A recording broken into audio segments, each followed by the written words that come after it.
TAFS is leading the charge to make the 2024 Broker Carrier Summit possible, and we are so excited to have their support. In case you haven't heard, TAFS offers much more than freight factoring.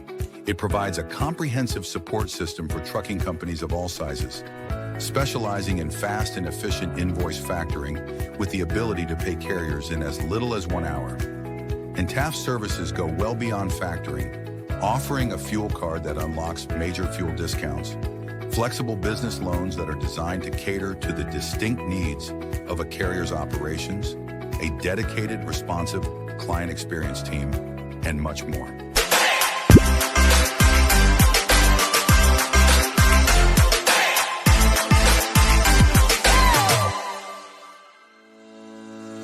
Black Box Logistics is a 3PL freight brokerage based out of Birmingham.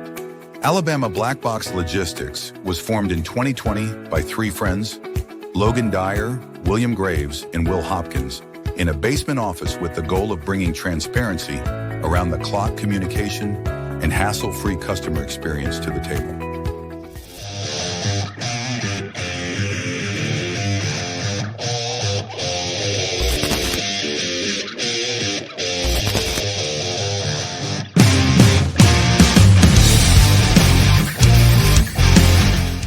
LoadBase is a logistics software solution that simplifies the process of tracking carriers.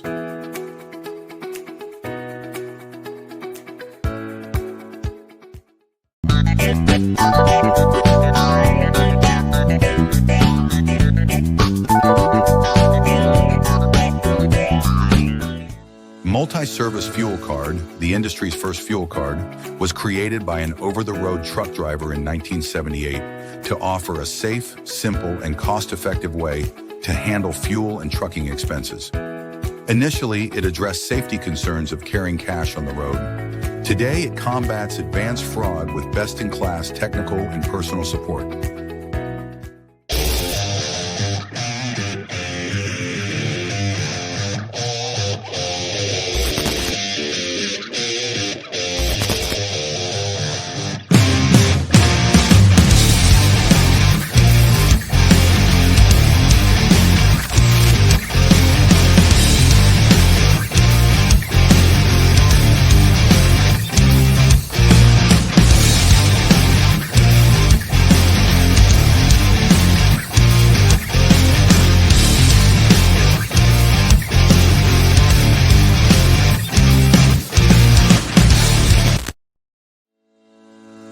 Sales-CRM is built for freight broker and agent sales teams. Manage your shipper prospecting and follow-ups. Organize your carriers in the lanes they run.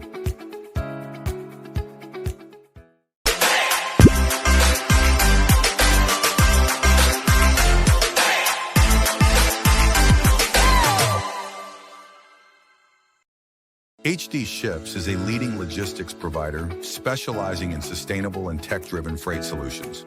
With hubs in Reno, Phoenix, and London, we deliver comprehensive services, including full truckload, expedited cross-border, and intermodal freight. Leveraging proprietary technology, we offer 24/7 tracking, real-time visibility, and advanced automation to ensure safe, compliant, and efficient transportation. Our commitment to sustainability enables clients to offset emissions through carbon credits, aligning logistics with environmental goals. At HD Ships, we prioritize transparency, reliability, and exceptional customer service, empowering clients to achieve seamless, sustainable logistics solutions worldwide.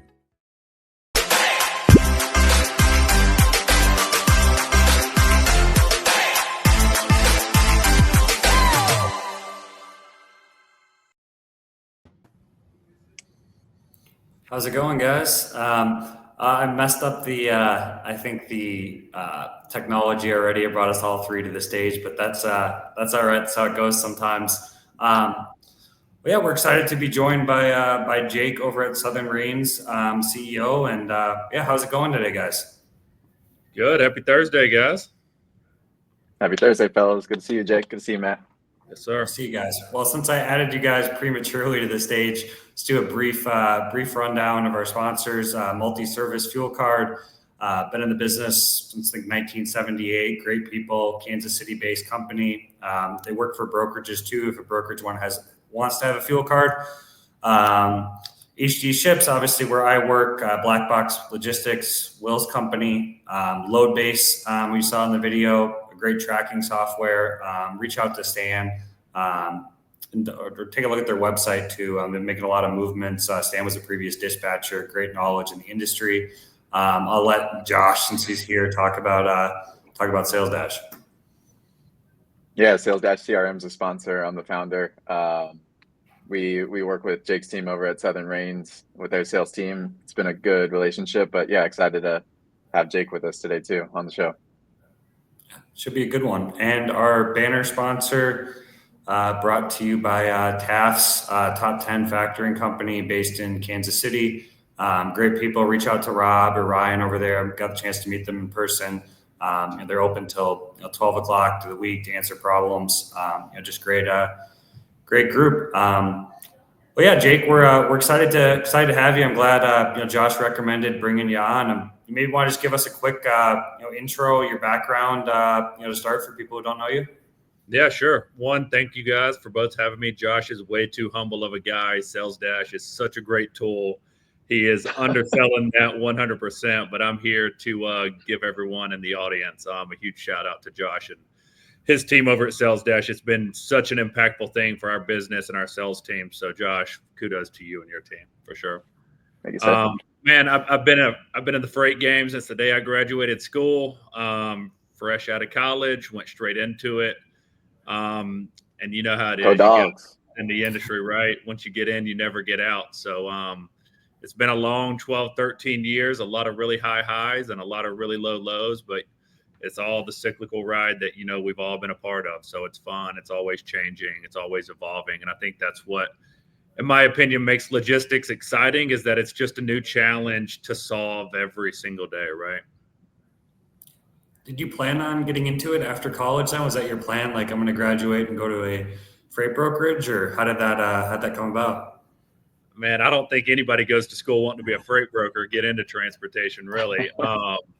Look, I was a poor college kid. I had bills to pay. My parents cut me off right after college and said, go fly on your own. And I guess my story is I was interviewing for a big corporate job, my big boy job, if you will. It was 3 or 4 months long for the interview process. And I didn't have 3 or 4 months worth of rent and savings saved up. So I had a friend who said, I know a guy that's always hiring. So went into the interview. My good friends over at Nolan Transportation Group, I got a lot of love and respect for those guys. What they've done and where they've went.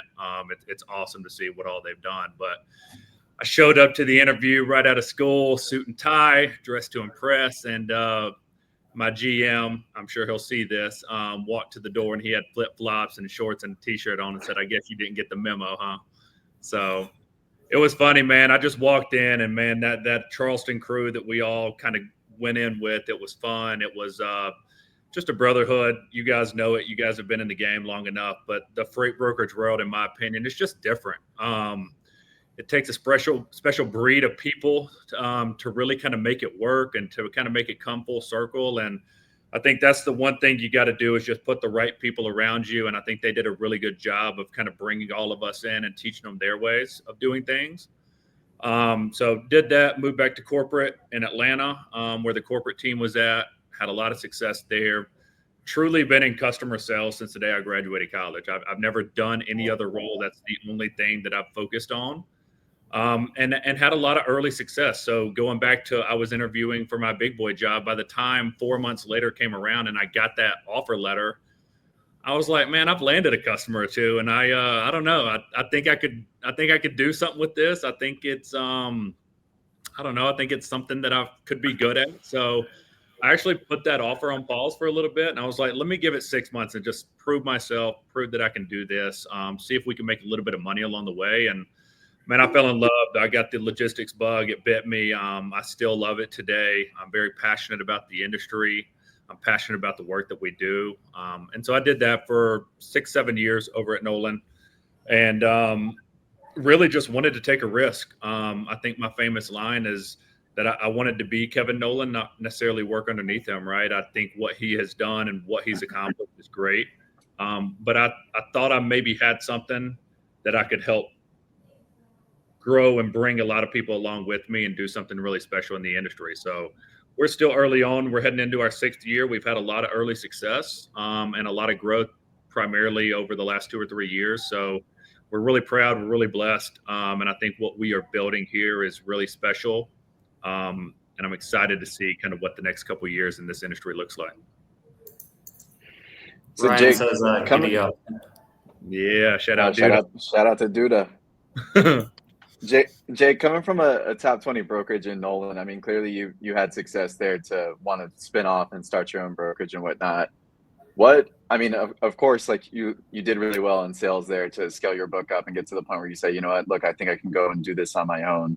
What were you nervous about though in making that jump, right? Because I mean, clearly you're sales focused more than anything else, but what were the things that you had to learn along the way to actually start your own? That's a loaded question.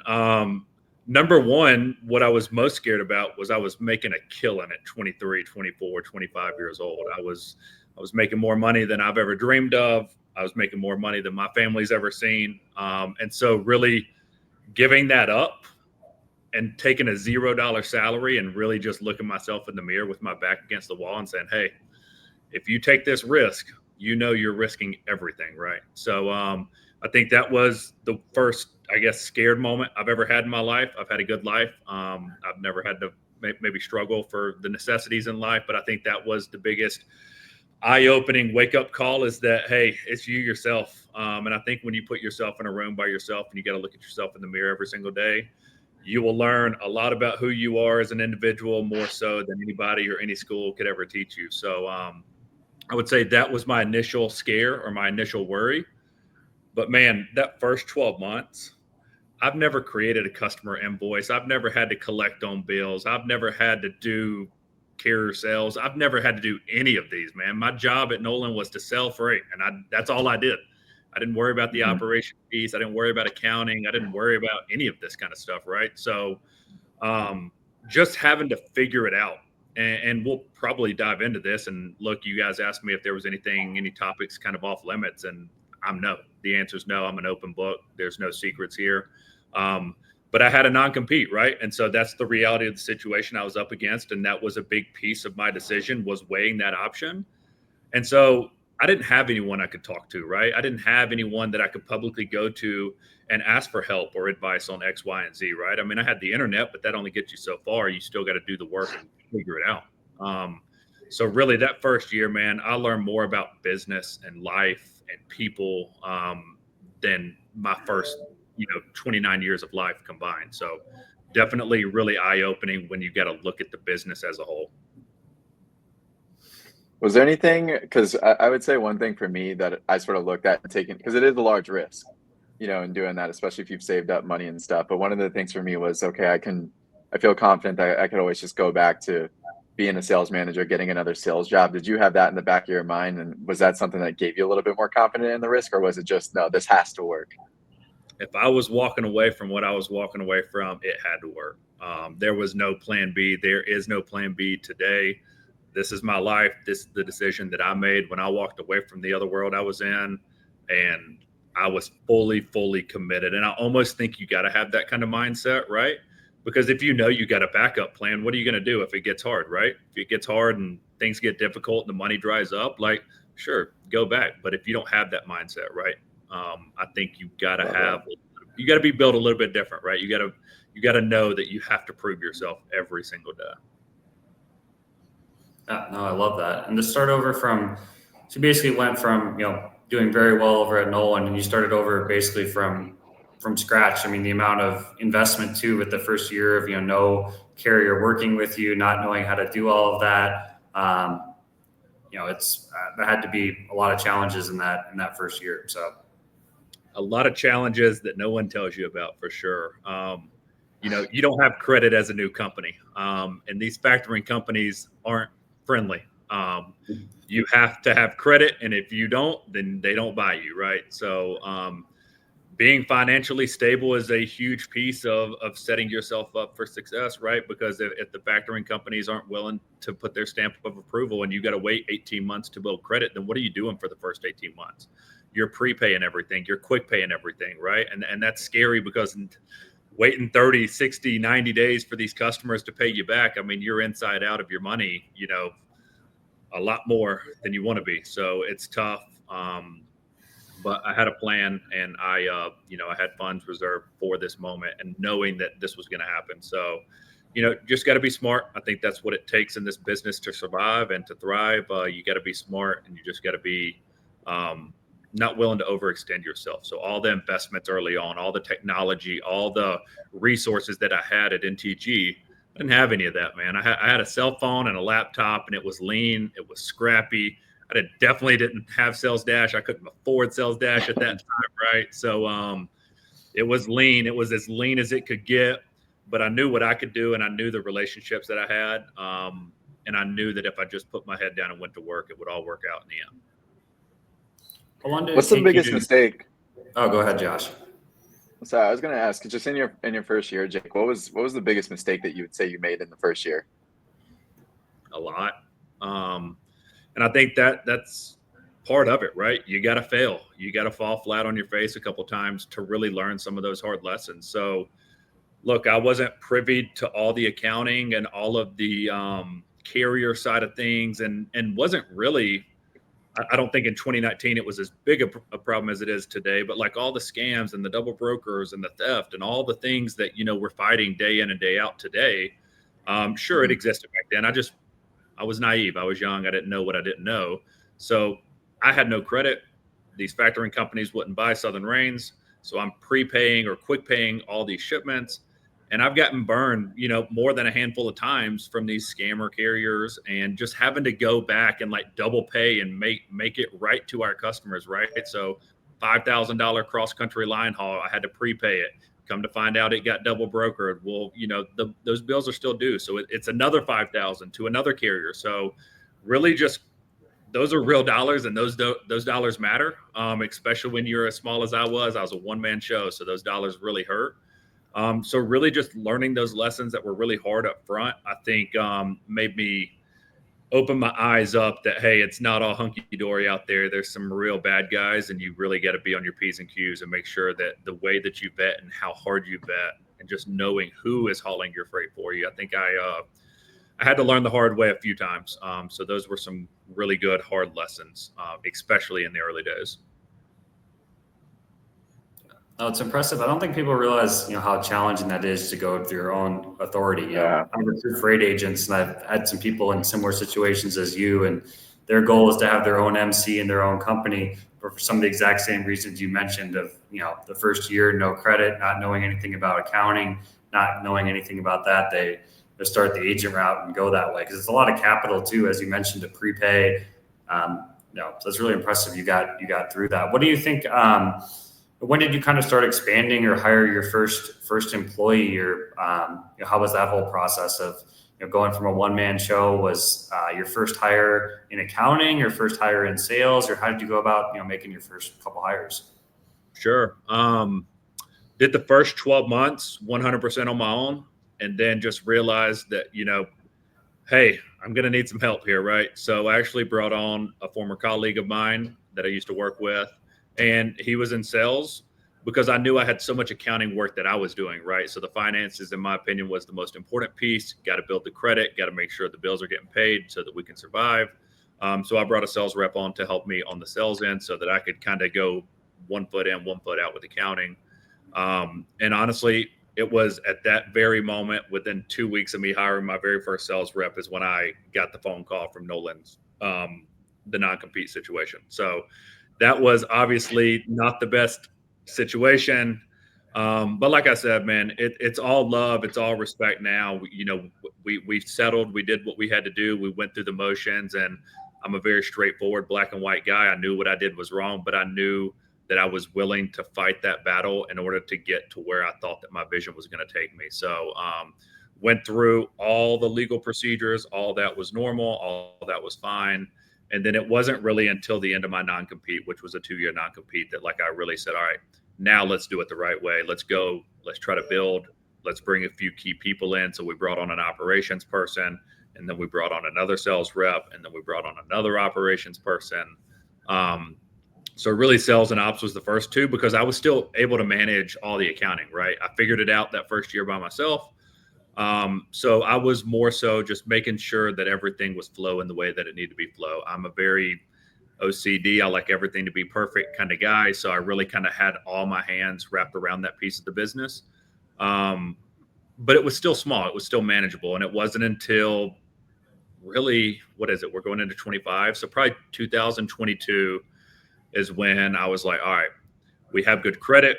All factoring companies are buying from us. We've done well. We got a little bit of money that we can save up now to go hire and bring on some teammates. So it really was like late 2022 is, I would say, when I hit the go button. And so I really look at this company really from like mid 2022 to today is like, that's where it all happened. I mean, everything that we've done, everything we've built, all the investments, all the people. I mean, it's really those last 2.5 years that we've taken off. It's been fun. It's been challenging. A lot of bumps along the road, but we're in a really, really good and healthy place as a company right now. And I'm really, really excited about where we're headed.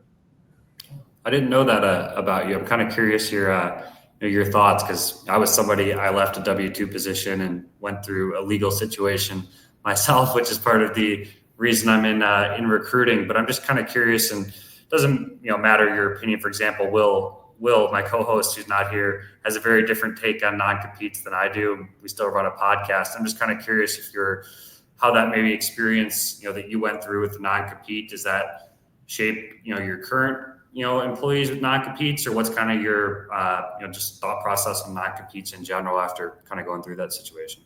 I don't love non-competes. I mean, look, we all got to put food on our table at the end of the day. I always say this, I'll say this to you, I'll say this to everyone. There's enough food out there for everyone to eat. There's enough business out there that we can all win in the same industry, right? So to restrict someone from being a part of another similar business, I think is not the best look. We don't have non-competes here. We do have a non-solicit. I don't want someone coming in and taking all of our customer information and then going right down the street and trying to solicit our customers, right? So, look, if you don't want to be at Southern Reins, I'm not going to hold you to it. If you want to go down the street to a competing broker, that's fine with me. I am very proud of the culture that we built here. I'm very proud of the environment that we've had. I would say in the last 5 or 6 years, I've had less than 5 people leave this company.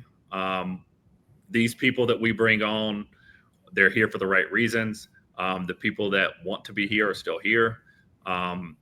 We've had to let go 1 or 2 people. I mean, it's really, really low turnover, which is very refreshing, because when you go to those big top 10 brokerages, I mean, it's not the same over there, right? It's a little bit more cutthroat. I'm a very much people person. I want to believe the best in everyone. So I'll fight for my people. Maybe you don't have the best success in sales and we move you to ops, or maybe ops is like too easy for you and you need to move into sales and go on the customer side. So we'll work with our people. If I find a better position for you, let's just move you around and find where you fit this company the best, right?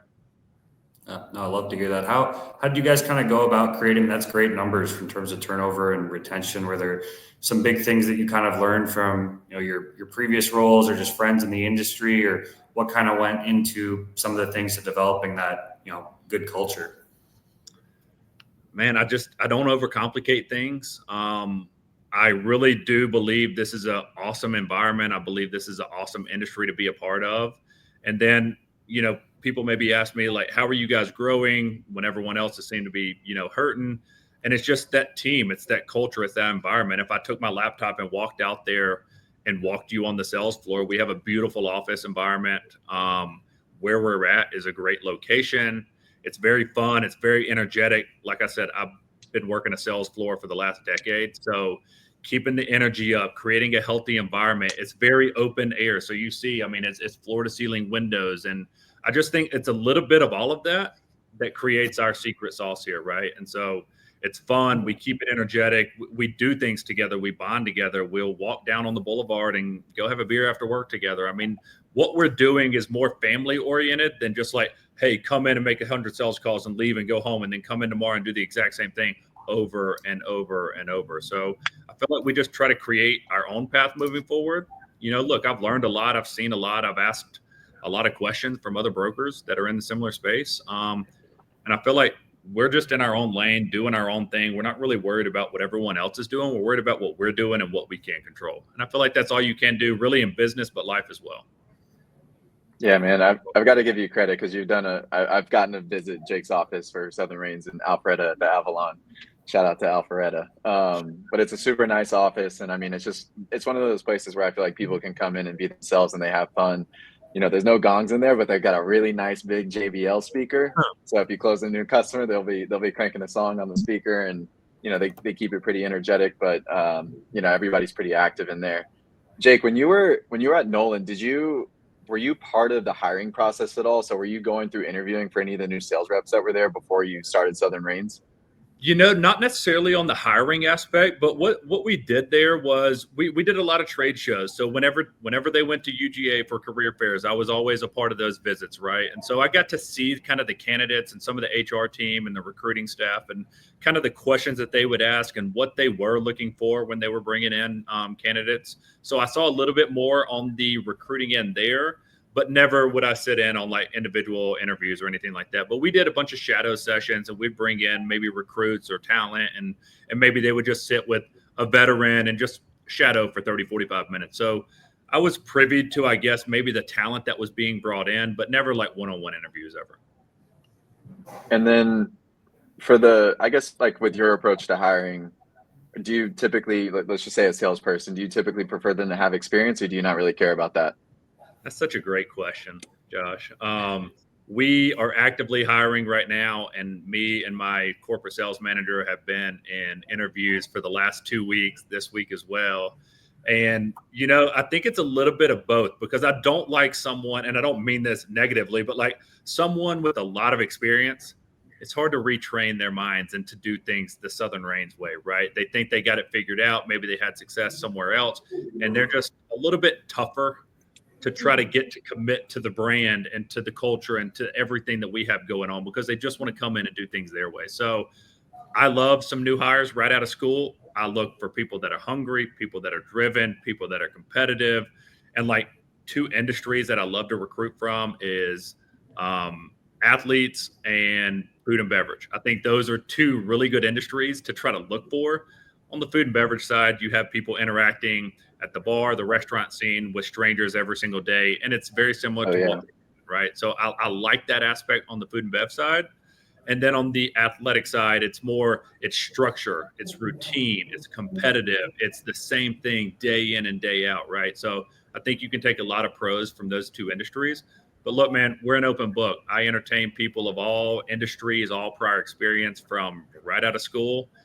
And I proudly will say this: I've got people that are still in school that are on staff here that are killing it here. So, man, I do things our way. I don't go by the book every single day. So we do things our way, and I think it's working for us.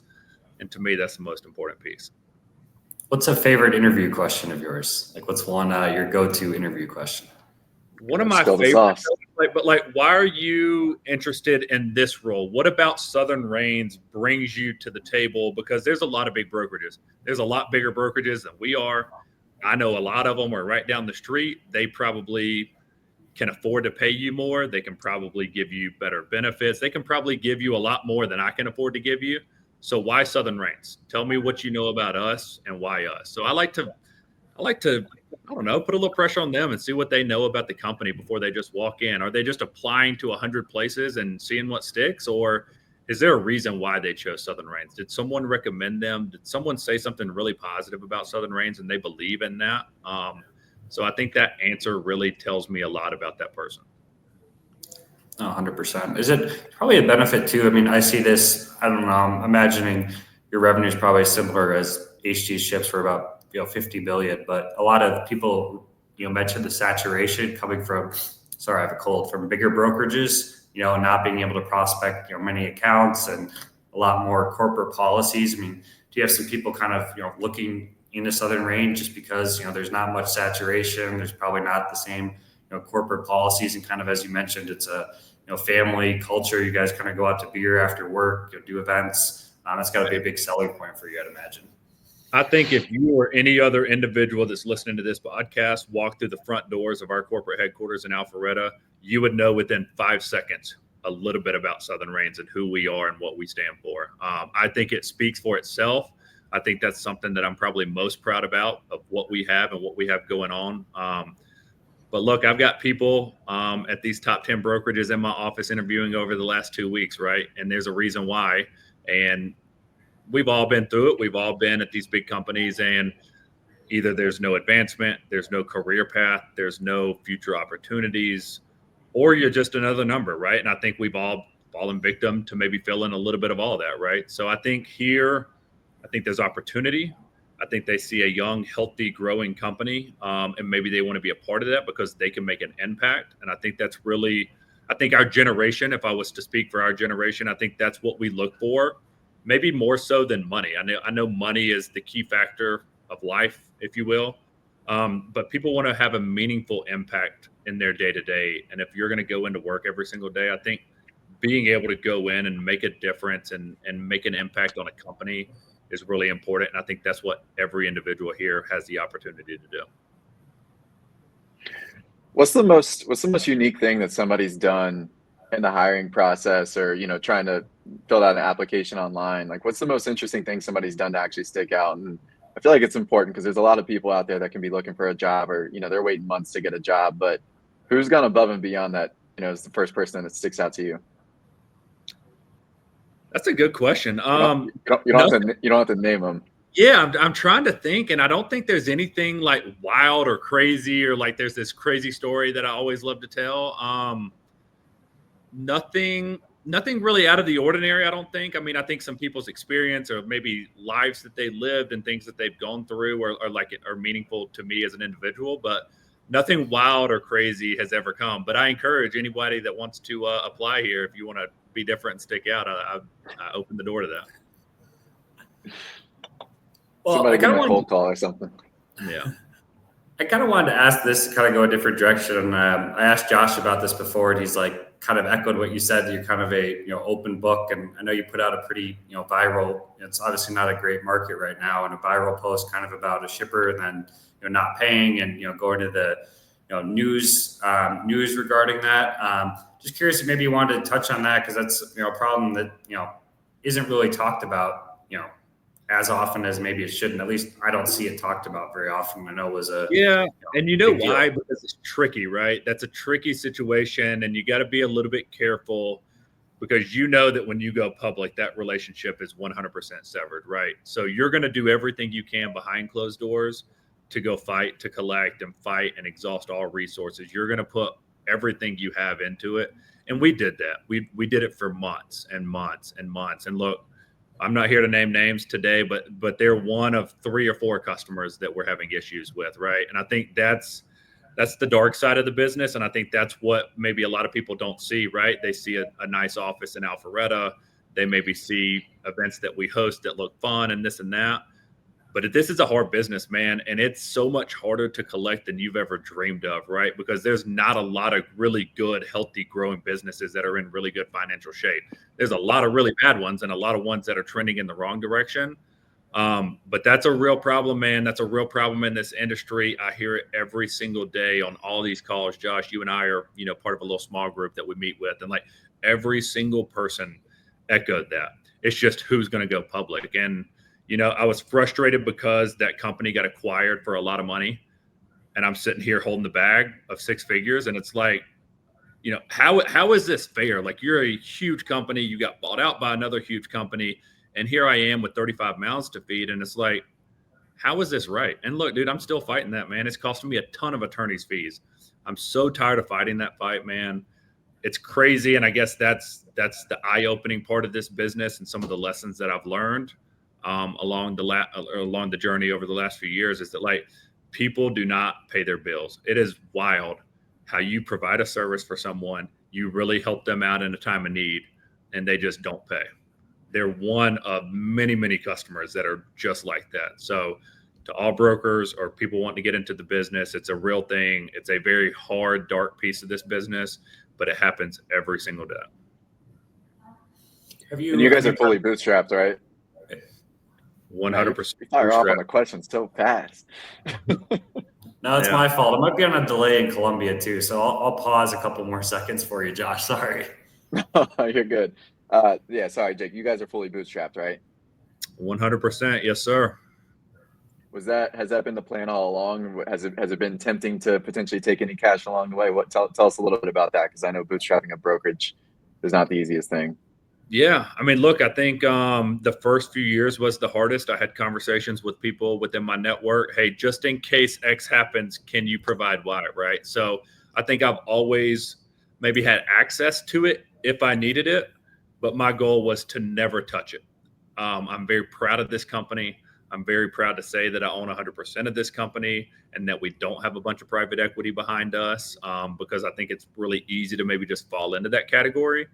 But right here where we're at today, man, we have no need or desire to go look for outside money. I think we have connections and resources and avenues to explore that if and when needed.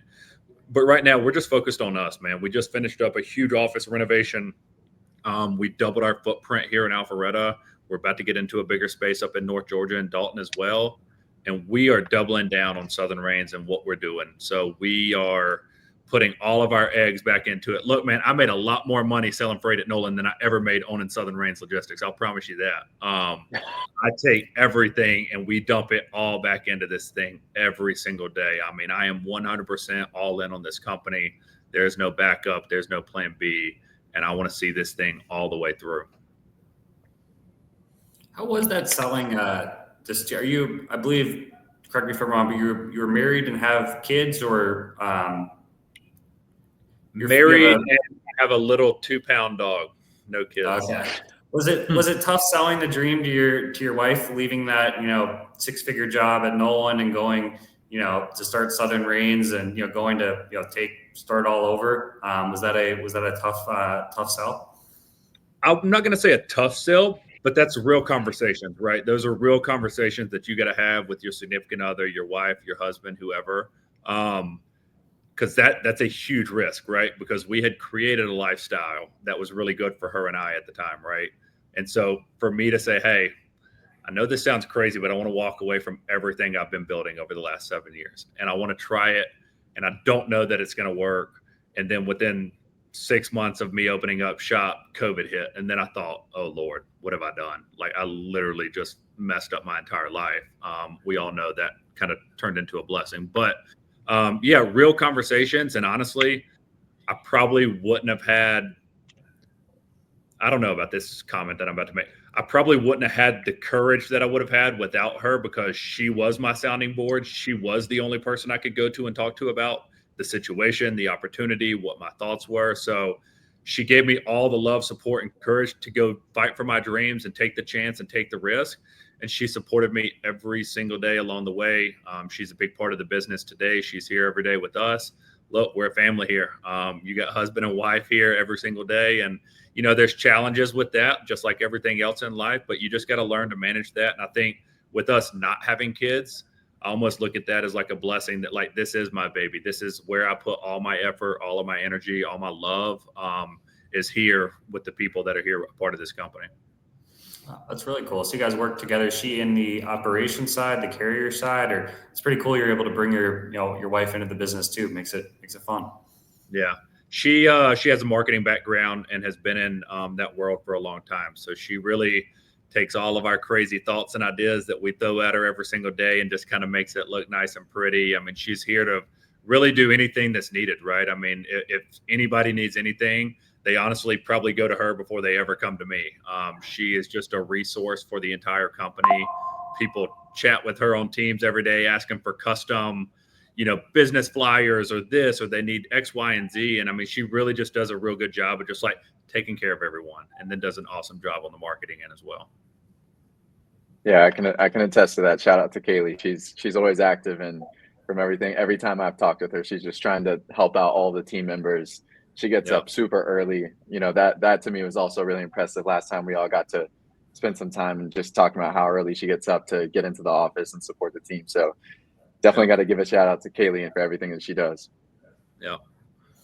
So what are your kind of thoughts? I know you mentioned starting at the beginning, with not much technology. Obviously now you mentioned, Sales Dash and AI and technology is such a, big, component being talked about a lot. What's kind of your guys' take with, technology, kind of where you guys are investing and kind of what your take is on, maybe the future of technology Yeah. in this industry is obviously is changing. Look, I think we as a company are really proud of the investments that we've made over the last 12 to 18 months in our technology. I mean, we have really revamped almost the entire way that we do business. I mean, we have entertained and we have partnered up with a lot of different resources. I know Josh is a humble guy. I'm going to tell you right now, man, Sales Dash is a game changer for not only sales, but operations as well. I didn't have that when I was over at NTG, man. I had a sheet of paper, a big notebook that I'd flip 100 pages through. I had an Excel file that I created, and my mind was just like, how do I stay organized? How do I do all this? So I'm going to plug Josh in, man. It is something that we sell every single day.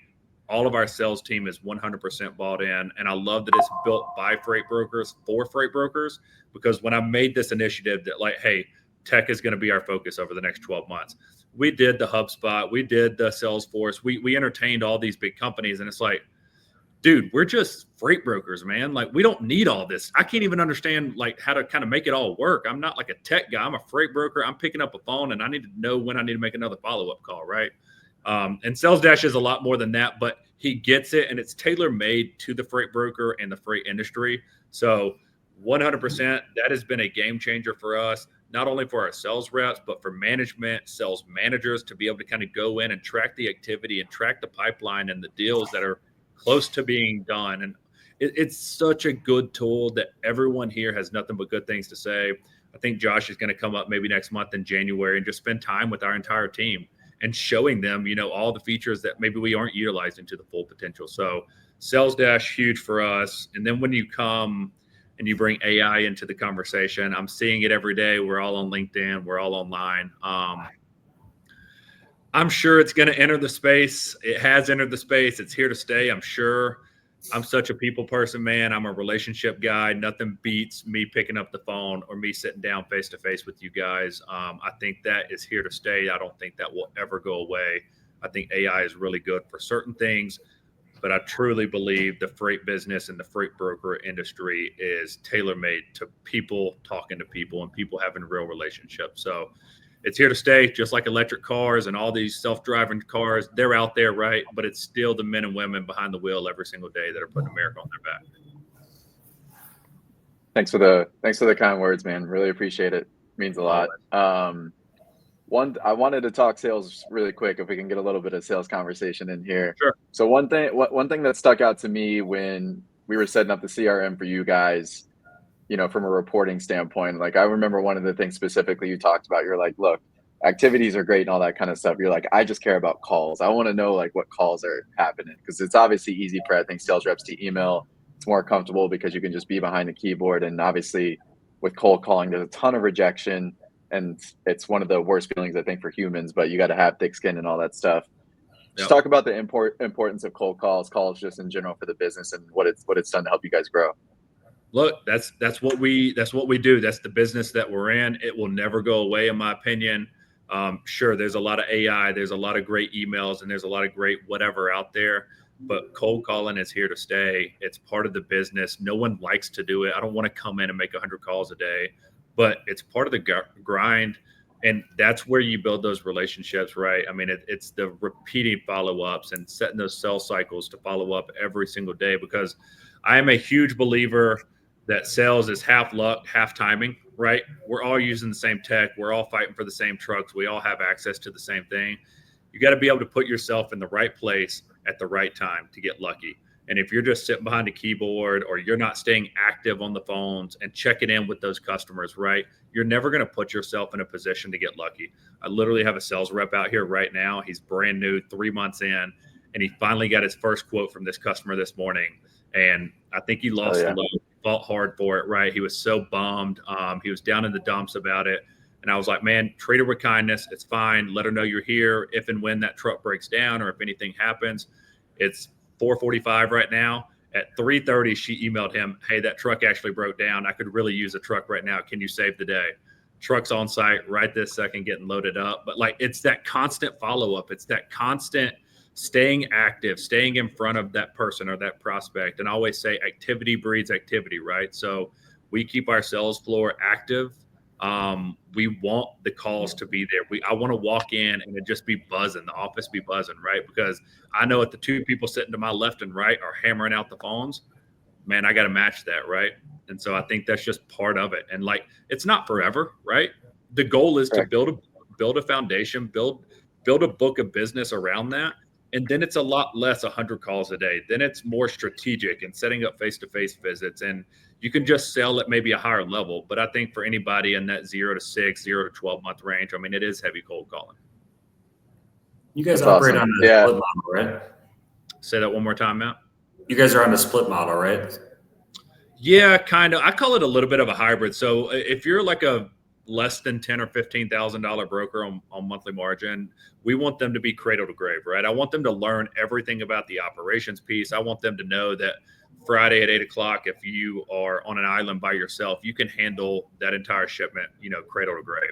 Once you get that, then it turns into a split model, right? If you're above 10, 15 grand a month, then we're going to throw a bunch of resources at you. We'll throw operations underneath you and support. So I like to call that first little cradle to grave moment just training, right? I think that's part of our training, and we want you to know and be fully equipped to handle everything, and then we flip it over. So I always like to ask CEOs and founders, what hat they wear at their company, especially as they grow. But I mean, I think it's pretty clear that sales is the main thing that you do, because I think as you grow, sometimes you're going to focus more so on just people and hiring, or sometimes it's just maybe a lot of reporting, or you may get more ingrained in operations and all that kind of stuff. But how do you sort of think about how you're going to spend your hours of your day, just kind of being at the head of the company? I do love sales. I'll always love sales, but man, I wear every hat under the umbrella here. I mean, I always say this to our team, and I mean this wholeheartedly. I do not ask anyone at this company to do anything that I'm not willing to do myself. I stand by that. That's the way I was brought up, right? Like, I'm not a finger pointer. I don't just tell somebody to do something for the heck of it. There's always a reason behind a comment or a task that I'm asking you to do. But man, there's countless days where I'm tracking trucks over the weekend, right? I mean, whatever it is, I don't care what it is, whatever it takes to make this company successful, I will put my hat on and I will go to work. But now I'm starting to get into a position to where, I'm getting some managers to step up, and we're starting to get some key people into some key roles. And it's the biggest blessing. And I'm going to give Kevin Nolan credit where due. And I always talk about him at this company. He's a huge mentor for me. But when I was selling for him, I was at the highest level. And he was like, Jake, you're never going to get to where you want to get to if you don't learn to delegate and trust, because I'm such a control freak, right? And I really took that to heart, and I'll never forget that conversation, where we were at, the exact moment. I remember everything. And so now I'm kind of in a position to where I have a few really key people that I'm surrounding myself with that I can give and delegate down to and trust that that job's going to get done. So I would love to say that maybe in the future, and I don't know that it's in the next 12 months, but over the next 1 to 3 to 5 years, I would love to just be able to look at things from 30,000 feet and like move a little bit more strategically. But right now, man, we're just in such hyper growth mode that like I'm everywhere all the time. Wherever help is needed, I want to be there. And that's just kind of how it's been since I started this company. And I know that that will shift and change over time. And I think we're kind of on the forefront of that shift. But I would love to see it from 30,000 feet, because right now I'm just in it, if that makes sense.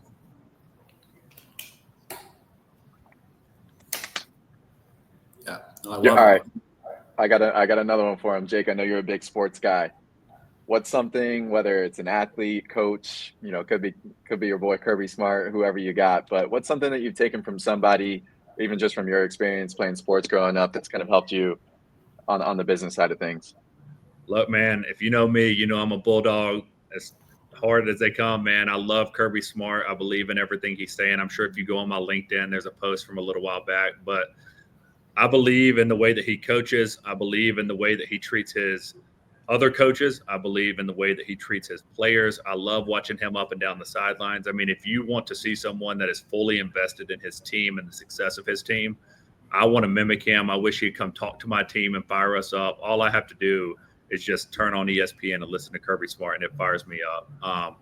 But just really, I like to be a good leader. I like to do what I say I'm going to do. I like to lead by example. And I think those are a lot of traits that maybe Kirby Smart and his team over in Athens have done a really good job doing over the last few years. So not that I'm trying to be Kirby Smart, but I just think there's a lot of features and attributes that he passes down to his team that I would like to do as well.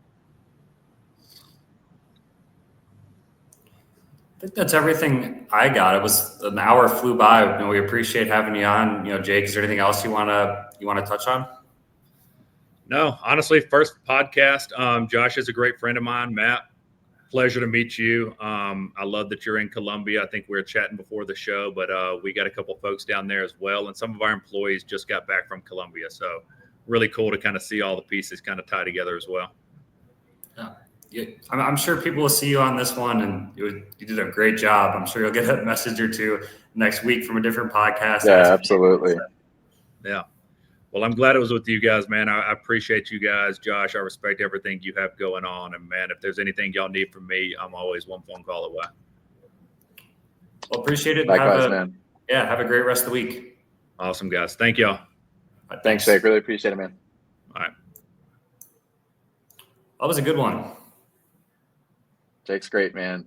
I love the guy's energy, his mentality. I posted about that, but you can kind of tell that when you talk to him, just what he's about, and he's open book, like you mentioned. Like, you literally walk into his doors, and you feel that when I've gotten a chance to visit their office in Southern Reins. I got to see a little bit of what they were going to be doing for the expansion. I think they've already expanded to the other side of the office. It's in the Avalon and Alpharetta. It's kind of like an outdoor mall and office space, but just a beautiful spot. And then they've also got an office in Dalton, Georgia. And yeah, man, it's contagious energy. It's awesome. He's a great leader, great friend.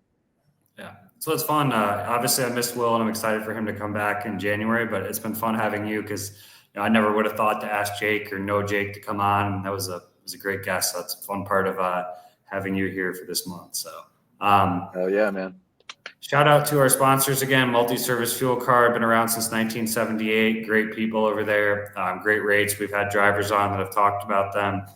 Definitely hit them up. Black Box, Will's Brokerage, HG Ships, where I recruit agents for. Load Base, Stan the Man, we like to say. Former dispatcher. We were just talking about having industry experience and how that can be great for tech providers. They have a great tracking software. Definitely check them out. Sales Dash, obviously we got the founder right here. You just heard from Jake about how impactful Sales Dash was for their business after using competitors. And we got a great comment here. Josh Lyles is the GOAT from Carson. Shout out Carson. Mr. Ritz, what's going on, Carson? Got to get with that guy on the golf course at some point. Did you? Hopefully, it won't take you 5 hours again. That was the longest round of golf we ever played. I know. I don't know what happened that day. I got to talk with Logan about that. That might have been Logan. Yeah. Shout out to our guy. Shout out. We got to shout out Will Hopkins too. It's been good. This is the second episode I've gotten to co-host, and honestly, I'm excited for him to get back, because it'll be good for me to just keep diving back into the business. But this has been fun to co-host, and just wanted to shout out Will and hope he's doing well and feeling better. Yeah, no, 100%. I think he's doing well, and he'll be back healthy in 2 or 3 weeks now. We're about halfway through December, but don't want to forget our banner sponsor, TAFS, Top 10 Factoring Company, Kansas City based. Ryan, Rob, great people out there. They're always willing to take a call, no matter the time of day, which is important for this industry. But yeah, that's all I got. We'll be back sometime next week, Josh and I, for another episode, the last one before Christmas. Looking forward to it. Always good. Appreciate it, Matt. All right. Thanks, Josh. Talk soon. See you soon.